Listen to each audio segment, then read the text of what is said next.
Right. And what do you think is the role of leadership in it, especially purpose driven leadership? बाज़ औक़ात ये होता है कि पीपल कम्युनिटीज़ बनी होती हैं, उसके ऊपर एक हेड भी अपॉइंटेड होता है, बट हेड जो है उसको खुद ही हेडलेस होता है, उसको समझ ही नहीं आ रही थी मैंने अपने साथ जो लोग अटैच्ड हैं उनको किस डायरेक्शन में लेके जाना है। आपने आपसे इनफैक्ट आपने बहुत स्कूलों के साथ स्कूल्स के साथ या मदारिस के साथ इंटरेक्शन रहा होगा, जहाँ पर स्टूडेंट्स का एक जमे गफ़ीर होता है और जो हेड मास्टर प्रिंसिपल या who is the man in charge, उसके पास कोई डायरेक्शन ही नहीं होती। वो बस कह रहा होता है कि पढ़ा लेते हैं, मार्क्स आ जाएंगे, पढ़ा लेते हैं, इतने ग्रेजुएट निकाल लेंगे, पढ़ा लेते हैं तो इतने हाफिज़ आ जाएंगे, हाफिज़ की इंटेलेक्चुअल डेप्थ कौन बनाएगा, स्टूडेंट के अंदर वो हंगर टू लर्न मोर वो कौन पैदा करेगा। तो what should be the qualities of it, let's say, अगर हम इसको reframe करते हैं कि what should be the qualities of a purposeful leader? First of all तो उसका विजन क्लियर होना चाहिए, उसको एग्जैक्टली पता होना चाहिए कि मैं क्या कर रहा हूँ। वो पर्पसली में है, वो किसी और कम्युनिटी में है, वो अपनी फैमिली को हेड कर रहा है, वो कहीं पर भी है, इवन वो आम इंडिविजुअल है। सबसे पहले तो उसको उसका विजन पता होना चाहिए कि क्या है, वो क्या करना चाहता है, उसका वाई बहुत क्लियर होना चाहिए कि मैं ये काम क्यों करना चाहता हूँ। अगर तो सिर्फ अपनी ज़ात के लिए, फैमिली के लिए, अपने बच्चों के लिए, अपने शोशाक के लिए, मेरे ज़्यादा फॉलोअर्स हों, सब्सक्राइबर ज़्यादा हों, व्यूज़ ज़्यादा आ जाएँ, अगर ये सोल पर्पस है और ये डेस्टिनेशन है, तो ये इंतहाई कमज़ोर डेस्टिनेशन और ये बहुत ही वीक वाई है। तो लोग बोर हो जाएंगे, उस काम को छोड़ देंगे या नहीं सीख सकेगा तो खुदकुशियाँ कर लेंगे। मैट्रिक्स से फेल होकर लोग खुदकुशियाँ कर लेते हैं। मतलब दुनिया में से बहुत बड़े बड़े दुख हैं। उसका वाई बहुत स्ट्रॉन्ग होना चाहिए। फिर लीडरशिप का एक पूरा फ्रेमवर्क है कि उसका इम्पैक्ट कितना है और वो अपनी ज़ात से ज़्यादा बुलंद होकर कितना सोचता है। फिर लीडरशिप को जो एक जो फ्रेमवर्क है ना, तो हम उसे कहते हैं VLTC। VLTC का मतलब ये कि सबसे पहले तो वो अपना विजन, उसका विजन क्लियर हो और वो उस विजन को शेयर करने के काबिल हो। सेकंड इज के फिर उस लीडरशिप को इन ऑर्डर टू कि वो चाहे कि लोग उसके उस विजन तक पहुंच जाएं, सबसे पहले तो उसको अपना विजन शेयर करना पड़ेगा, फिर उसको अपने उस विजन से लोगों को इंस्पायर करना पड़ेगा। और वो जो अपने विजन से जब इंस्पायर करेगा लोगों को, तो वो उसके अमल से हो सकता है, वो जुबानी नहीं हो सकता, सिर्फ बातों से नहीं हो सकता। बातें करना ज़रूरी है, बहुत ज़रूरी है, क्या सिर्फ बातें करना काफ़ी है, ये बात दुरुस्त नहीं, तो उसको अमल करके दिखाना पड़ेगा। दूसरी चीज़ है, तीसरी ये कि फिर उसको अपने लोगों के लिए लर्निंग एंड डेवलपमेंट के मौके फराहम करने पड़ेंगे, फिर उसको उनकी ट्रांसफॉर्मेशन के लिए फ्रेमवर्क्स डेवलप करके देने पड़ेंगे, और फिर उसको कुछ कंपिटेंसीज हैं जो कि डेवलप करनी पड़ेंगी अपने अपने अपने टीम के अराउंड, और उसको एक एनवायरनमेंट ऐसा क्रिएट करना पड़ेगा कि जो कि इनेबलिंग एनवायरनमेंट हो, तो उसको डिक्टेट ना करना पड़ता हो, तो मिसाल ये कि आप चाहते हो कि यू वांट, आपको अच्छा लगता हो कि आपके घर में तितलियां ज़्यादा हों, इंस्टेड ऑफ कि तितलियां पाल ली जाए, बहुत अच्छा एक गार्डन बना लीजिए विद फ्रूटफुल फ्लावर्स, खुशबू अच्छी हो, नाइस स्मेलिंग हो, तितलियां खुद ब खुद आ जाएंगी। सो अगर आपने हालात इस तरह के पैदा कर दिए, एनवायरनमेंट क्रिएट कर दिया कि जहाँ पे फ्लो में आना आसान हो, फोकस करना आसान हो, नंबर्स अचीव करना आसान हो, विजन अचीव करना आसान हो, सो एनवायरनमेंट अगर आपने क्रिएट कर दिया, तो लीडर के ये कुछ काम है जो कि उसको करना चाहिए। एक पूरा एक्सटेंसिव फ्रेमवर्क है जिसकी चंद बातें जो कि मैंने आपको अर्ज की।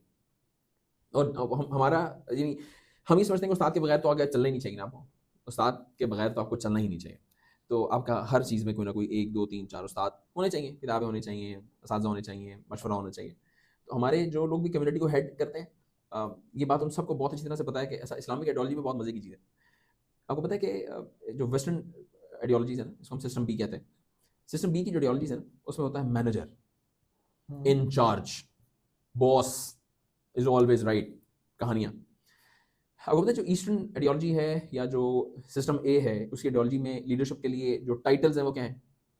मुदीर, मसूल। मसूल का मतलब है जिससे सवाल किया जाएगा। इसका मतलब ये है कि मेरा नाम चीफ एग्जीक्यूटिव ऑफिसर नहीं होना चाहिए, मेरा नाम होना चाहिए chief answerable officer. Game change हो जाएगी the moment you start thinking यार I am answerable to people. और लोग हमारी आइडियोलॉजी में आप देखते हैं तो लोगों को जिम्मेदारी मिलती थी, लोग जान चढ़ाते थे, भाई जिम्मेदारी है, इसका जवाब कौन देगा यार, इससे बेहतर है कि मैं इंडिविजुअल सतह पे परफॉर्म करता रहूं, कम जिम्मेदारी होगी तो कम जवाब देना पड़ेगा। People are much more responsible. तो चूंकि हमारे अलग शुक्र है कि हमारे इस पूरे फ्रेमवर्क में लोग असातिज़ा की ज़ेर निगरानी काम कर रहे होते हैं, तो जिनको जिम्मेदारी मिलती है उनको पता होता है कि भाई ये इंचार्ज नहीं हूँ, मैनेजर नहीं हूँ, अथॉरिटी नहीं मिली, मुझे जिम्मेदारी मिली है, I am responsible for this and I am answerable for this. और वो उस पूरे फ्रेमवर्क से गुजर के आया हुआ होता है, तो वो हमारा गुमान ये है कि वो ज़्यादा रिस्पॉन्सिबली एक्ट करता है। और वॉलंटरली हेड्स हैं, जो भी चैप्टर्स बने हुए हैं, लोकल चैप्टर्स, और कुछ लोग भी हेड कर रहे हैं, वॉलंटरली होते हैं, तो उनके मॉनिटरी टर्म्स होती नहीं उनके साथ। और जो ही फीडबैक आता है कि हाँ यार ये एक मिसाल के तौर पर हमारा एक दोस्त है Tauseef, he is an amazing coach for books. आप दुनिया के किसी शो पे बताएं तौसीफ भाई this is what I want to do in my life, मुझे बताएं मैं कौन सी किताबें पढूं, और कहेंगे यार ये 4 किताबें पढ़ लें, ये 2 पॉडकास्ट सुन लें और ये एक ट्रेनिंग कर लें। He is that good. और वो इसके लिए जो एक फ्री टीआर उसके लिए कुछ चार्ज नहीं करते, جب ان سے ملنے جاتا ہے پوچھتا ہے ان کو بتاتا ہے یار میں اس جگہ پہ ملتا ہوں, یہ میرا یہ میرا اوقات ہے کہاں ہے, اس وقت میں اویلیبل ہوں, اپنے کام کے علاوہ آپ آئیں اور I give you free advice whatever that is. تو اس لیے پھر ان میں ٹائٹل کی خواہش نہیں ہوتی یا ہرس نہیں ہوتی, ان کو پتا کہ ذمہ داری ہے چونکہ ایک فریم ورک سے گزر کیا ہے. سو اس لیے ہم سمجھتے ہیں کہ وہ زیادہ رسپانسبلی ایکٹ کرتے ہیں اور مستقل وہ اپنے استاد مستقل ایک چین ہے جو کہ مشورے کی اور پوچھ کے چلنے کی ہوتی ہے. تو اسے ایرر کا چانس کم ختم نہیں ہو سکتا, ہیومنلی پاسبل نہیں, لیکن کم ہو جاتا ہے چانس. نہیں, نو ڈاؤٹ اباؤٹ اٹ. اور وہ جو لوگ وہ پروڈیوس کرتے ہیں نا, اس طرح کے ادارے, اس طرح کی تنظیمیں, اس طرح کی چینز, وہ بڑے کمپرینسو بھی ہوتے ہیں. اور میں نے ایک پرسنل چیز نوٹس کی ہے کہ اسلام کی پوری تاریخ میں آپ دیکھیں نا تو سلسلہ بہ سلسلہ علماء اور دین کی خدمت کرنے کے لیے لوگ 100% بر صغیر نے ان تحریکوں کے تھرو ہی نکالے ہیں. ان کے انڈیویجول پلس مائنسز ہو سکتے ہیں, بٹ ایز این امت اگر آپ دیکھیں تو اتنے تسلسل سے شاید عرب نے بھی اتنا پروڈیوس نہیں کیا جتنا بر صغیر نے جو ہے. اور وہ اسی سسٹم کی خوبی ہے کہ آپ ہیڈ لیس نہیں ہوتے. مجھے سمجھ میں آ گیا اور یہ ایبسولوٹ ٹروتھ ہے, تو اس سے عجیب و غریب چیزیں نکلیں گی. ہم ان کا نام نہیں لے سکتے لیکن پیپل نو کہ ہم اس طرح کی بہت سارے فتنے ہیں اور بہت سارے مسائل ہیں جو کہ ہمارے ڈیولپ ہوئے, تو ہیڈ لیس نہیں ہو سکتا. آپ دیکھیں نا, یعنی انبیاء کرام سے زیادہ سالڈ بندہ کون ہو سکتا ہے اس دنیا میں؟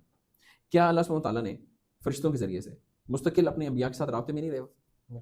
خود رسول اللہ صلی اللہ علیہ وسلم ارشاد فرماتے ہیں, جن کی حدیث ہے ان کا مفہوم یہ ہے کہ انہوں نے جبرائیل علیہ السلام کی کہتے ہیں قربت میں نے اتنی محسوس کی کہ گویا وہ میرے زانو کے ساتھ زانو ملا کے بیٹھے ہیں مثال کے طور پہ, اور وہ بالکل انہوں نے جیسے اپنے ہاتھ میرے زانو پہ رکھے ہیں. اس کے آس پاس مفہوم ہے اس حدیث کا, I'm not narrating exact حدیث.